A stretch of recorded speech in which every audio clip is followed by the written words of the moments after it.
Welcome back. Welcome back to 1207 Podcast. We hope you guys are enjoying our conversations. As you can see, that me and my wife, we just our own person. She's who she is. I am who I am. And our conversations reflect their very nature. So today we are talking about another subject, how to navigate disagreements. I feel like disagreements is a very true reality to every kind of relationship. We are specifically talking about marriage on this podcast, but disagreements between a father and a son, a mother and a daughter, it just goes on and Friends. on and on and on.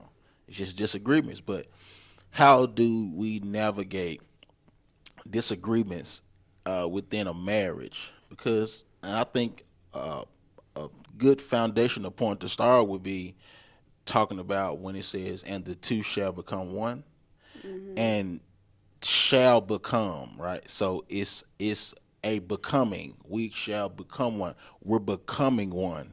Now, in the process of becoming one, that's when the frustration comes, Right. because that's what a disagreement is. Disagreements because I want chicken, she want turkey. Disagreement. I want to raise the children this way, she want to raise the children another way. Disagreement. She want to emulate the traditions of her house. I want to emulate the traditions of my house. Disagreement. So, Like who eats leftovers for breakfast? I mean, yeah, that's a petty disagreement, but it's a disagreement. I mean, because it's my body, and I want to eat what I want to eat for breakfast. Because it's breakfast. Break fast. I'm just breaking my fast. It's my breakfast. But if this was for dinner, how we gonna eat dinner? It's supposed to last for 2 days for dinner. I mean, it ain't like I just eat that when we have just a plethora of breakfast options. Like we ain't got no eggs. I'm gonna eat what I ate for dinner last night. Anywho, see, you see how that Let's happened. not get distracted. So, how do you navigate through disagreements? I think the first thing we should discuss is being self-aware that you're not always right. Ooh. And I'm talking both parties. Like I'm not talking to her, she's not Mhm. talking to me. We're actually talking about ourselves to each other. Mhm. So, you know, how about this? Let's start here. How about you be what you desire your spouse to be Yeah. when y'all having a disagreement, right? And it's annoying, and I have a strong position on what I think is best or what I want to do. And guess what? Your position is the complete opposite of my position. But I think I'm right. You think you're right. And sometimes, and I know people be saying this, sometimes you gotta agree to disagree. Sometimes the the conversation is so intense, it's just hard to happen. Like, it's just difficult. It's hard to agree to disagree because we disagree. Our disagreement is just too intense, right? Mhm. So, uh, approaching the disagreement, understanding I could be wrong, Mhm. right? Like I literally could be wrong, and you too. I could. You said. Let me hear you say it. Let me hear you say it. What? I could be wrong. No, say it right. I could be wrong, Oh, and you too. you see how she did that? We talking about ourselves, But you, but she you mentioned me. told, We talking about ourselves. I said you told. I'm talking about myself to you. You talking about yourself to me. And soon you say you can't. No, soon you said that I could be wrong. And so right, you see how you did that? But you told me repeat after you, so I was Right. just repeating after you. Okay. I could be wrong. I could be wrong. Okay. That's a great start, right? How? That's Hold on. okay. Before we continue, how do you get to that place as an individual where you can admit that I could be wrong? Uh, just look at your life as a whole. Look how many mistakes you've made. From that aspect alone, you should be able to say, sometimes I So forget that stuff. so that means that a person has to be willing to see themselves Mm-hmm. and realize that they are an imperfect person, Right. and that perfection does not just ooze out of them on the daily. Right. That's absolutely right. I can't. That's absolutely But right. what if you have somebody who feels as though the only thing that they ooze out of them is perfection, and That- nothing that they do is wrong? They have Mm-hmm. a defense or a reason or a premise for everything. Mm-hmm. You asked me. I guess I'm asking, yeah. that person needs a reality check. And sometimes their reality check need to come from the one that's sleeping beside them, the one that's having sex with them, the one that they eat dinner in front of, the one that they had kids with. Sometimes their reality check need to come from you. Okay. And I mean, keep doing it with grace, of course. Do it gracefully, but they have to be able to acknowledge you're not the only one that has the ability to make a decision. You're not the only one that has the ability to think through situations. Okay. You may be better at me than this, but that don't mean that I don't have a voice. See, that goes into, this sense of position that most men have. I mean, I'm the head of the household. I mean, that is the truth. But you also got to But- think about the women who are like that too. What? Because you got women who feel as though they, have the overall say so because they the breadwinner. I mean, it's trash. Both of them are trash. Both But let me- situations are trash. right. But deal with that first, Yeah. though. I just didn't want it to be one sided because there's women out here that do that too. But go ahead. Yeah. I mean, yeah. So that happens. So just because you consider the head of the household, and I had this conversation the other day. The head of the household is symbolic for the leader, right? Your head leads you places, so it's the leader. But the implications of that is that a leader can play multiple roles. Correct. So a leader is not saying that I have to be up front all the time. Sometimes I can lead from the bottom. Yeah. Sometimes I can lead from the crevices and the dark places and in the places that's not seen by the public. Sometimes I can lead from those places because I am the leader, which means that I'm able to lead while being led. Sometimes I'm able to lead. Listen, women not the only ones emotional. Ooh. It's some men out here that's so emotional, and they emotion is different because it's not just tears. Right. They get talking crazy, getting violent. You know what I'm saying? Sometimes a women emotional, sometimes they get talking crazy, getting violent too. But mostly, it's tears and just impulsive thinking.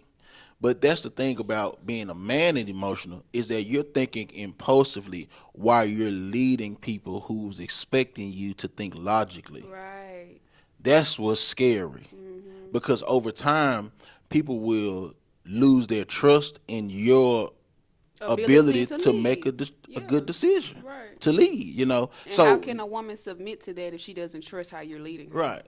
She don't trust that you can make a decision out of, you can cause certain things that's going on within your mind to make a decision, to make a serious decision. Put it like this. I want to clear this up. You can allow the insignificant thoughts in your mind to dictate significant decisions. Okay. That's when it's scary, Yeah. right? That's Yeah. when it gets weird. Is that you're not able to turn it off, and that happens with disagreement. You're not able to turn off your stubbornness, Okay. your pride. You're not able to turn it off in the middle of a conversation. Let me just realize that maybe I am right, but maybe there are some elements to what she's saying, or that what my spouse is saying, he or she, whoever it is that got the position, that just do too much. But maybe they have some aspects to what they're saying, what they're trying to prove, their stance that can benefit what I'm trying to do or benefit what I think is best. But if you're, so prideful and you like, nah, see, she's trying to run something. No, we're doing this together. Like, this is a partnership. It's a partnership. And it don't always go your way. And I say this too, because just because the man is the head don't mean that that's the best position to have. There's a reason why God calls a woman a man's rib. Now, the rib protects your heart and your lungs. So without the rib, you can't breathe. Break it down. And without the lungs, without the rib, you can't breathe because of the lungs. And without the rib, you can't feel because of the heart. You know what I'm saying? So the head is not the best position to have because, yes, you can think, but you can't think without your breath. But you unprotected. You can't think without your breath. You're unprotected. So that's another symbolism of a rib. You know what I'm saying? But if you don't think like that, if you come from a male dominant environment, toxic masculinity, I say that because it can be toxic. I hate when people kind of throw that word around, but it can be toxic because a healthy masculinity knows how to play various roles. Question. So, do you feel as though some men or women, like I said, because you have women who try to be the leader of the household because they feel as though since they are the, major breadwinner or higher education, it's just so many lanes that, a woman can, quote unquote, be further along than a man, and they can feel as though they supposed to have, that type of title or, role or whatever. So my question is, do you feel as though some people have certain traumas that makes them feel like they have to overcompensate their leadership role in being heard and being like, my way or the highway type of thing? Do you feel as though that comes from a place? It could. But my answer to that is you shouldn't move your body on to somebody else when your mind is still stuck in the past. That's my answer to that. You having sex with somebody, with your new husband, but your old husband still got your mind. Ooh. That's trash. Oh my gosh. Yeah. Ooh, that hurt. And that go for that go for every relationship. Yeah, every relationship. It does go for every relationship. You cannot enter into a new and holding on to past traumas and triggers and expecting this person to deal with and have to put up with unhealed trauma and triggers. Right. That's unfair. Right. That's unfair. Because you wanted the benefits of having a person, a spouse. Like, you wanted to be remarried, even though your last marriage was trash and it didn't work, and they took advantage of you, and you had to, step up more than you wanted to, and you gotta let this stuff go. Once you find somebody else, you need to start all the way over. And see, culture makes it acceptable for a person to have to tear down walls that they didn't build. That they did not.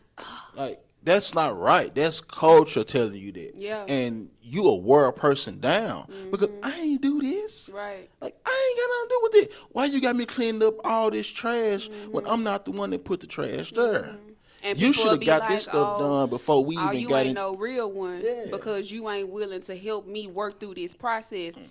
Trash. Yeah. I mean, it's some things that it's we can work with. Right. But you ain't finna come over here with just all this junk and baggage, and you want to wear me down and all this to say that I love you. Exactly. No, I am willing to carry the baggage that kids. That's a form of baggage. Right. You know what I'm saying?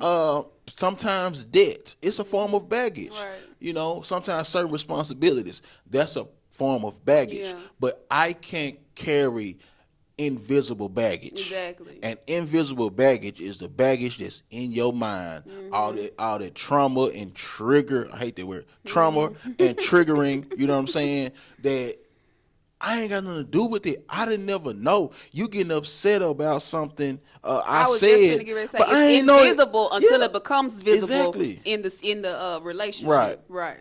I done said something and you mad for 2 days and I don't know what I said and then I find out once you done calm down that I triggered you.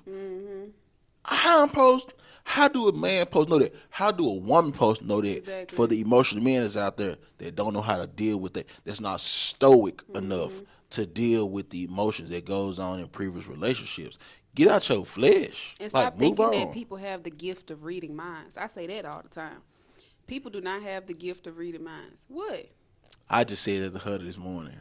First of all, I've been said that. You've been saying it, but it's fresh on your mind because I had to, You had to what? Go ahead. remind You you had to. that When you had to remind me? see, Tell me. it's cool. Nah. I had to remind you. Let me see. You be doing some passive aggressive stuff sometimes. That right there. That what you do. What's wrong with you? I ain't say nothing. I ain't complaining. I ain't say nothing. But obviously, you know about something. That's what I mean by that. And how I'm supposed to know. Or like you would just kind of see something that you don't like, but it ain't got nothing to do with you. If I want to take my clothes off, I get in the shower and put them right in front of the shower, and I will get them up later. By the time you get in the shower, it will be gone. It will be in dirty clothes, or it may be beside my bed. That's beside my bed, and beside your bed. My side of the bed, not the side of your side of the bed. So it don't matter. If that happened, it wouldn't matter. But Right. it don't happen. Janaya, about time you get in the shower, my clothes off the floor.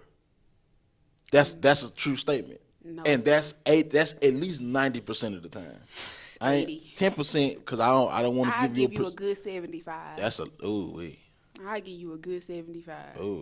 Shucks. We need to move on. See, you see how this? I can't deal with it. I can't deal with it. You you can't deal with it. Okay. Anywho, Maybe 80. the reason why the percentage is like that because when it's how she want it done, she don't notice it because it don't irritate her. But when it's not how she want it done, when it's something that does irritate her, it's magnified, right? She see it more, and it's just it annoyed her as the first time as if it happened 30 times. That's why. How do you communicate with somebody like that? You leave stuff too. Number one. Number two, man, going on. You know what I'm saying? That's how I communicate. Get on out of here. This is my clothes. This is how I'm doing it. I ain't bothering you. You know what I'm saying? I'm not. Leave me alone with all that. Let's talk about something more important than you don't like how I take my clothes off before I get in the shower. He's not telling the story, you guys. That's how he talked to me. Go on now. Go on now. Leave me Get on alone. up out of Why here. you messing Go with me? on. Don't start. Sexy, don't you start. Yeah. Today is going to be a good day. Right. Today is a good day. Don't Right. you start this day off like this. Because see, here's the thing about me. And then going to start tickling my feet and Yeah, stuff. so here's the thing about me. I am so easy to get along with. I feel like everybody feel that way. Everybody does. Like, because I am so nonchalant, indifferent about a lot of stuff. I have conversations with people all the time that disagree with my ideology, disagree with my stances on a lot of things, whether it be political, whatever it be. It's a lot of stuff I disagree with, but I just listen to them. Like, trash. But I see what you feel. Just because I see why you feel the way you feel don't mean that what you feel I think is valid. You know what I'm saying? Even how you see things, how you analyze things, that don't mean that I agree with you. That just means you got your own opinion on it. You know what I'm saying? And so I'm so easy to get along with. Now, little mama right here, how I'm nonchalant, she's chalant. She cares about the little things, and the little things bother. And she has the ability to remember the situations that happen because I'm so indifferent.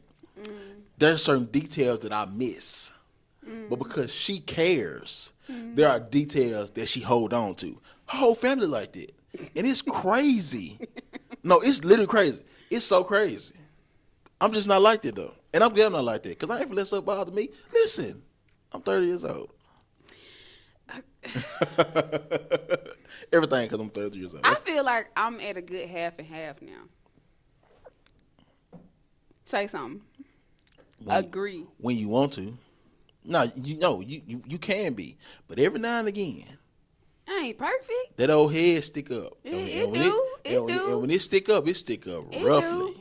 But guess what I do though? When I do realize that head has stuck up, what I do? I come and I apologize. Sorry, Dorian. My apology do not be like. But anyway, that. apologies is apologies. I ain't gonna play them games. Thank you. When you do apologize, you can apologize. I think it maybe about once or twice where you can apologize. I Matter of fact, apologize. you can apologize harsh. without never saying you sorry. How? How? How? Dorian, hey.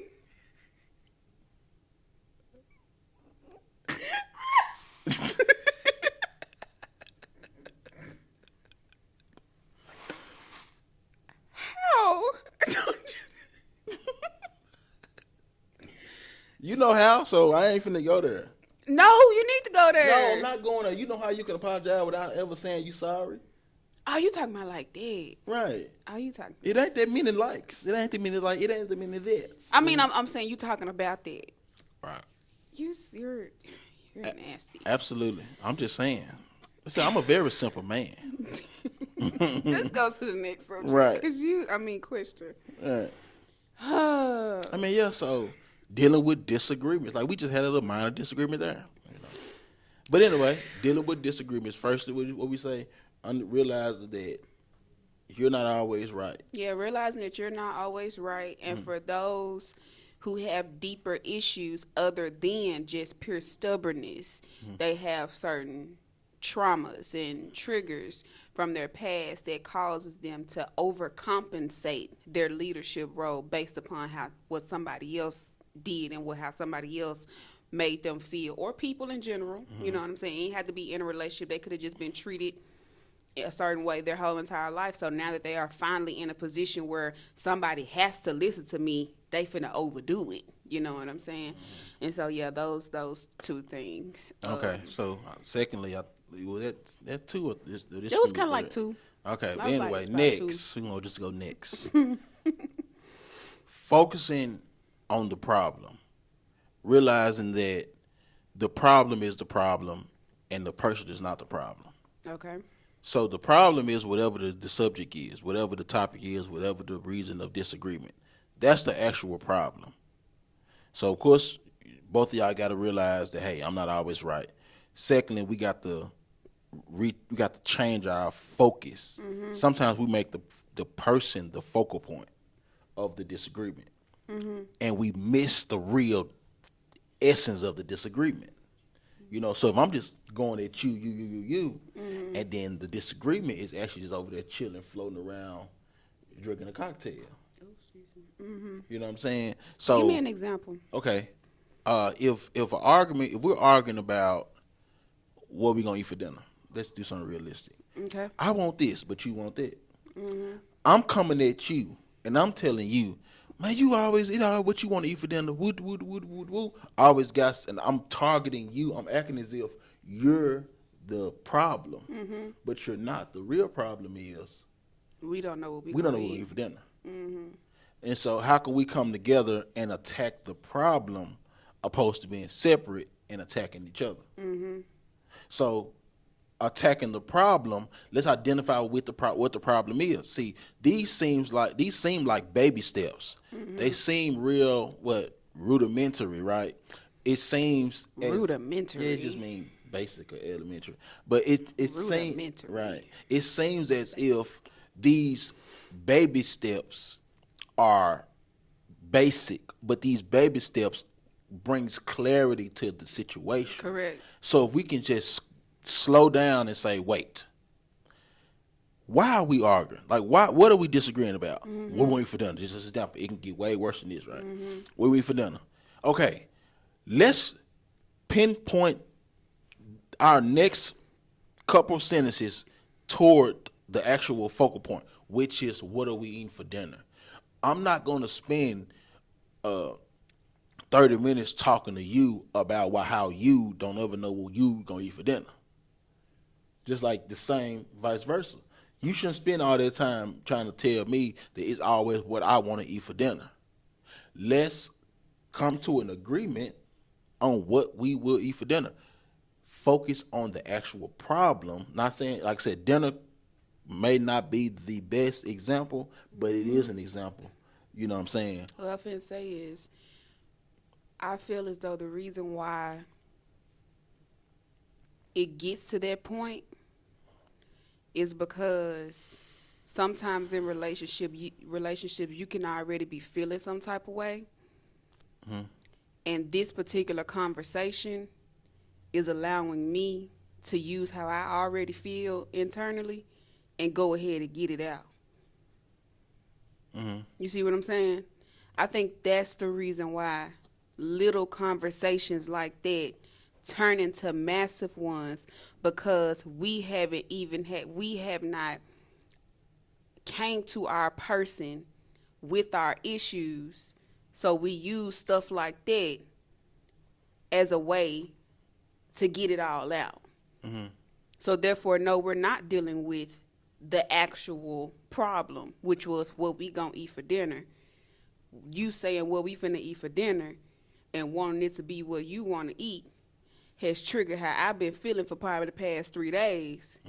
How everything always go your way and the highway or whatever. And I'm finna use this conversation to get with how I've been feeling out. Okay, I get you. You know what I'm saying? And so I feel like a step to have more intentional conversations that end up with a resolution instead of another conflict is when you feel some type of way towards your partner, tell them. Talk to them. Otherwise, we're always going to be arguing about stupid stuff. Because if you think about it, I've been around certain people or whatever, and you can just tell that it's an underlining thing. We're arguing about toothpaste. But the things that I'm saying around this conversation about toothpaste, it's a bigger issue underneath the surface. So my question would be, pertaining to trying to have, those type of conversations, how does a person how can a person talk to their spouse about whatever it is that's bothering them instead of using other things as a scapegoat to actually have the conversation? How can say that again? So, ask the question again. Just ask the question. Yeah, you how explain. Just ask the how question. can Just ask the question. how can people in relationships, marriages, have more intentional conversations without using minute things as their approach? Don't allow. Go ahead. What you finna say? I thought you didn't understand it again, so go ahead. Don't allow the fear of directness to stop you from being direct. Because when being direct, you get away from all of the fluff, and you getting away from all of the examples and illustrations and just think if it was like this. No, I'm just finna tell you exactly how I feel. Bam. hit it right on the head. Just know how to communicate, you know. The reason why I'm asking is because. So don't allow being direct to scare you. Like, But that's the thing. Just like you said to everybody here on this podcast, your wife used to be 100% passive aggressive. So being direct was not a strong suit of mine, right? And so it's like you have people who are passive aggressive in marriages, and so instead of actually being direct, they do petty things. I'm not going to talk to you for 3 days. I'm not going to you can think of a lot of petty things that you could do towards your spouse that's going to allow them to see that you actually feeling some type of way without you actually saying anything. You know what I'm saying? Or being indirect. And so, one, I'm going to talk about how to stop being passive aggressive, right? But before we get to that, I want to know, how do you deal with a passive aggressive spouse? Like, what if you just answer the question. Okay. How do you deal with a passive? Because I'm trying to make sure I'm clear, but go ahead. How do you deal with a passive aggressive spouse? Call them out on their passive aggressiveness. It's gonna be rough, but so is this what you saying? So you saying this because you actually not being clear.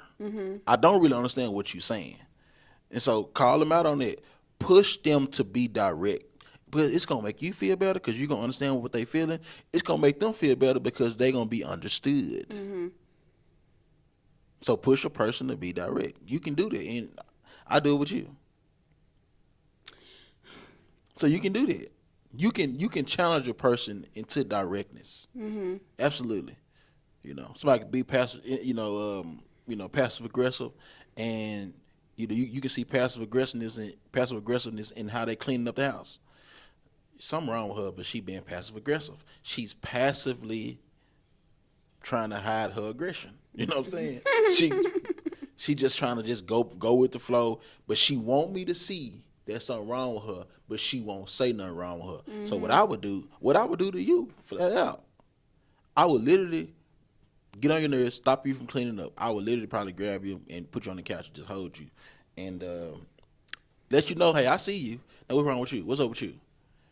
Now, this is a true story. What gets me is when you do stuff like this and you're passive aggressive over something that you're not even sure what it is. You're passive aggressive because you're thinking something, but when I'm asking you what you think, you can't even express what you think because maybe you don't even know why you're upset. That's what gets me. Not with you. Oh. Oh. No, seriously. But see, sometimes people are passive aggressive because they don't know how to be aggressive. And aggression is not always a bad thing, but they don't know how to be direct. Yeah. You know what I'm saying? And I work on that still to this day. I work on that every day. But again, just to answer it's a question that before that. It was me saying how to stop being passive aggressive. Yeah. Oh, yeah. Yeah. How to stop doing anything that you want to do, or how to start doing something that you're not doing. You work at it.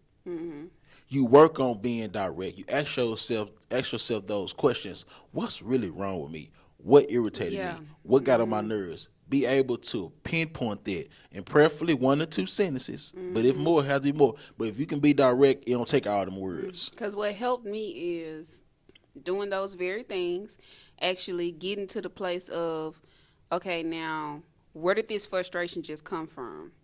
Because it just happens. You know what I'm saying? Like, where did this frustration just come from? What did I just see? What did I just do? What did we just talk about? Like, what has transpired within the last 30 minutes of where this frustration could probably have came from? And then once I actually go through that process of thinking it through and I've pinpointed it, Now, okay, how can I make this make sense to somebody else?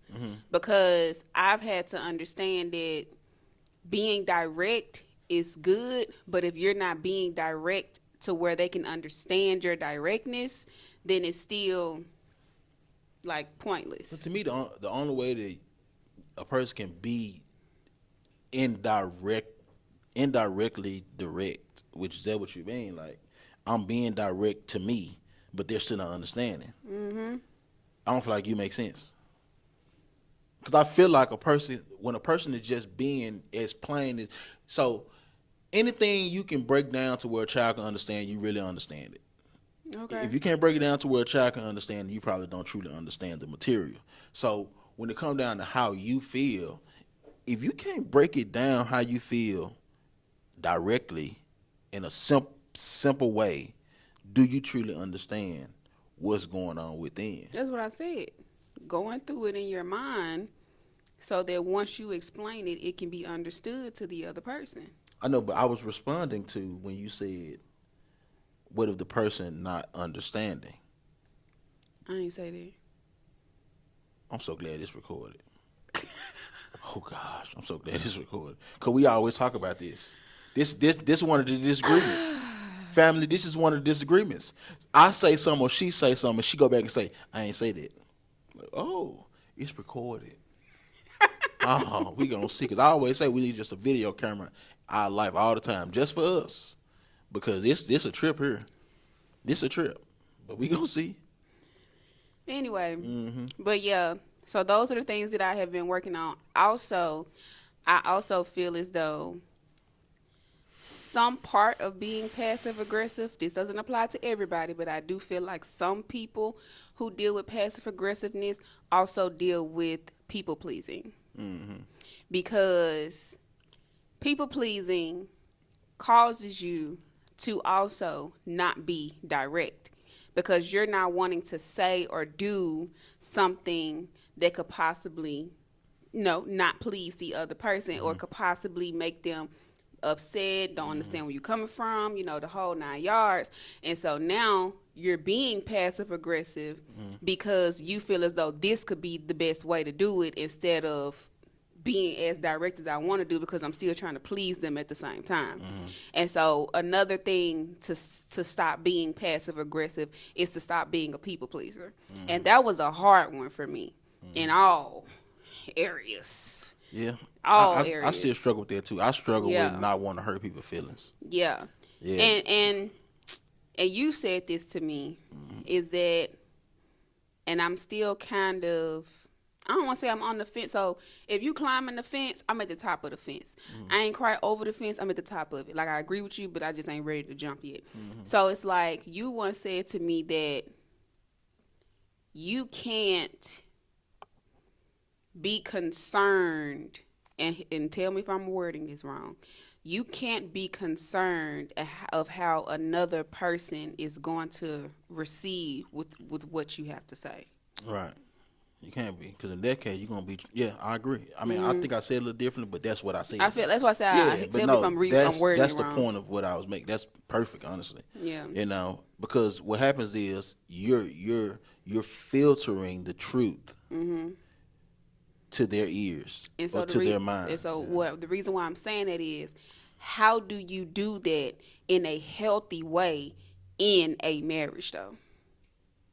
How do you filter the truth in a healthy way? No, not filter the truth. How do you, what I just said, not caring of how another person is going to receive your directness, like your truth. How do you do that in a healthy way in a marriage? Because see, I feel like when it comes down to certain things in a marriage, this is the one place where their feelings and how they're going to feel once you say what you say does matter. Like, you do have to take it into consideration. You know what I'm saying? And so how can you say your truth, be direct as possible in a healthy way without, you know what I'm saying? Yeah, so I understand your question. So I'm answering this question this way. That question is, contradictory. Okay. But I'll hear your question. I like the question. Mm-hmm. To tell the truth in a healthy way as if you can tell the truth in an unhealthy way. Okay. Truth is health. Okay. Health is truth. Mm-hmm. Do you want an unhealthy lie? Mm-hmm. Or do you want healthy truth? Mm-hmm. But I can't give you unhealthy truth because truth is to make you better. Right. So if I'm telling you the truth, of course I ain't gonna call you out your name or nothing like that. Mm-hmm. But you my partner. Like I got to be able to be honest with you. You my friend, right? You know what I'm Right. saying? Like we cool, ain't it? So I need to be able to say what I need to say and you not go crazy over it. Like I'm here for your good. Like that I want our relationship to be better. I want you to be better. I want to be better. But I can't be better. You can't be better. Our relationship can't be better if I can't be honest. Because I'm flawed, Janine. Right. I'm living a lie. Mm-hmm. I am. I can't tell the truth to the person I'm sleeping beside. I can't tell the truth to the person that I'm spending my life with. Mm-hmm. I can't tell the truth to a person that's while I'm sleeping in my slumber, they could do whatever, but I can't tell you the truth. Like that don't make sense. And coming from a person who was very sensitive to the truth, I feel as though, hate to be lied but to. hate to be lied to. Right. You know See what how, I'm see saying? how contradictory yes, that is? like hate to be lied to, but sensitive, like to the truth. All right, bro, don't be getting all giddy. It ain't that. No, seriously. But what you just said, person listen to this. What you just said, Yeah. it's probably it's gonna be a revelation. yeah, Epiphany. because Can I hate the truth? But at the same time, sensitive. I mean, hate the being lie. lied to. I hate a lie, but I'm sensitive to the truth. Yeah. Because that's literally how That's a good point I there. was. Yeah. And so to those who are like me, you hate being lied to, but you're sensitive to the truth. Oh, yeah. For one, Shucks. and I hate Boy. to be as blunt, but okay, see, I'm doing it. You doing it? Yeah. You gotta just say it. Grow up. Right. You have to grow up because the other side of not being told the truth is constantly being disappointed because you're going to be wondering why this person is not being open with you, why they're not being honest with you, why they're not, why does it feel like every time we have a conversation, they're pulling back and they're not just really being 100 with me because of how they know you're going to respond. I can't be real with her or him because they're going to take what I'm going to say out of love to them because I want to help them, because I want to help us.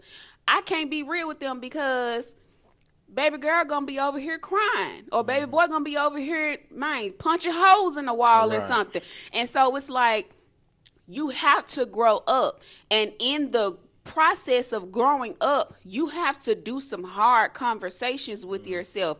You got to look at yourself in the mirror. Why am I so sensitive when someone is telling me the truth?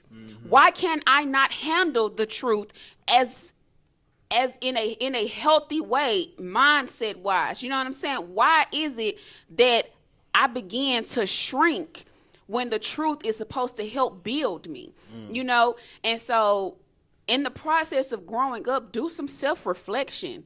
Check yourself, check your mental, check your spiritual, check it. Because in order for the relationship, whatever relationship it is, it could be friendship, marriage, whatever, family, all of it. In order for it to get healthier, in order for it to get better, in order for it to grow, you have to grow up, period. In whatever state, form, or fashion that you may need to grow up in. To all my people out there. And it's hard. It ain't easy. It ain't going to happen overnight. It's a continuous thing. However, you got to do it. And I think you just pushed us to our conclusion with that one. That was a lot, and that was good. I feel like that last one right there, yeah, that did it there. You can't hate a lie, but be sensitive to the truth. Yeah. That's rough. That is rough.